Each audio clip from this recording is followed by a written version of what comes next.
Ivana, এখানে একটা jar রাখা আছে, তুমি দেখতে পাচ্ছ, তোমার পাশে দর্শকরাও দেখতে পাচ্ছে, এবং সেখানে ডিফারেন্ট কালার্স অফ পেপারস আছে, 5টি প্রশ্ন আছে সেখানে। তো তোমাকে যে কোনো 3টি প্রশ্ন পিক করতে হবে ওয়ান বাই ওয়ান।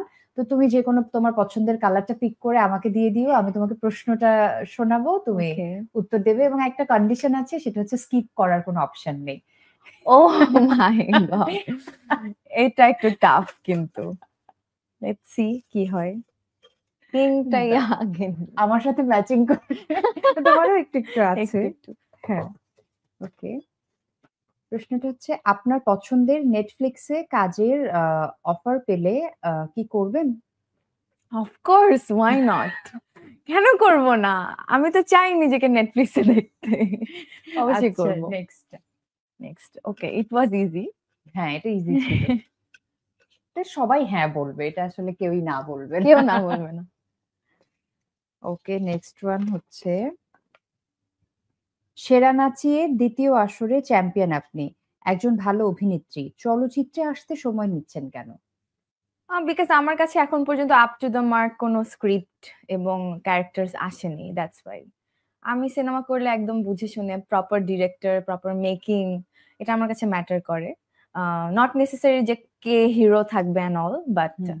আমার কাছে স্ক্রিপ্ট এবং ডিরেক্টর ম্যাটার করে। সো যদি কখনো ওরকম ভালো কোনো কিছু অফার পাই, ডেফিনেটলি করবো। আচ্ছা, নাটকের কথা বলছিলে যে এখন খুব বুঝে শুনে করা হয়, তার মানে আগের কোনো প্রজেক্ট নিয়ে কি মানে আফসোস আছে যে কেন ওই কাজটা করেছি, এরকম কি মনে না, হয়? আফসোস নেই, তখন তো ছোট ছিলাম, হ্যাঁ, অনেক কিছুই বুঝতাম না, মনে হতো যে 30 দিন শুটিং করতে পারলেই মনে হয় আমি সাকসেসফুল, এরকম একটা ব্যাপার ছিল।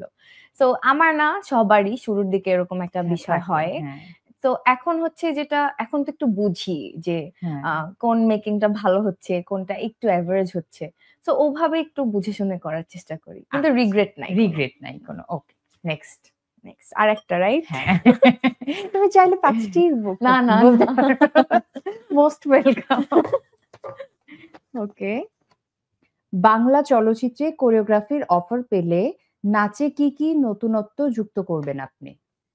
আমি তো কোরিওগ্রাফার না, আমার কখনো কোরিওগ্রাফি করতে ইচ্ছাও করে নাই। বাট আমি যদি এরকম কোনো কিছু যদি করতে হয় আমাকে, তাহলে ডেফিনেটলি আমি অনেক বেশি রিসার্চ করব হুম, এবং অনেক বেশি ইন্টারন্যাশনাল যে সব কাজগুলা হুম। হয় সেগুলো আমি দেখব, এবং ডেফিনেটলি নতুন কিছুই করার চেষ্টা করব। আচ্ছা, সো আমি যদি এখন পার্সিভানাকে একটু রিকোয়েস্ট করি যে বাকি পেপারস গুলো তুলতে, সে কি আমার রিকোয়েস্ট রাখবে? এখন তুমি বললে তো রাখতেই হবে, কিছু করার নেই, এখন কি করতে হবে এটা? ও মাই গড। ইভানা, যদি কখনো অভিনয় ছেড়ে দেন, সেক্ষেত্রে কোন বিষয়গুলো মিস করবেন? লাইট, ক্যামেরা, অ্যাকশন, এই টার্মগুলো।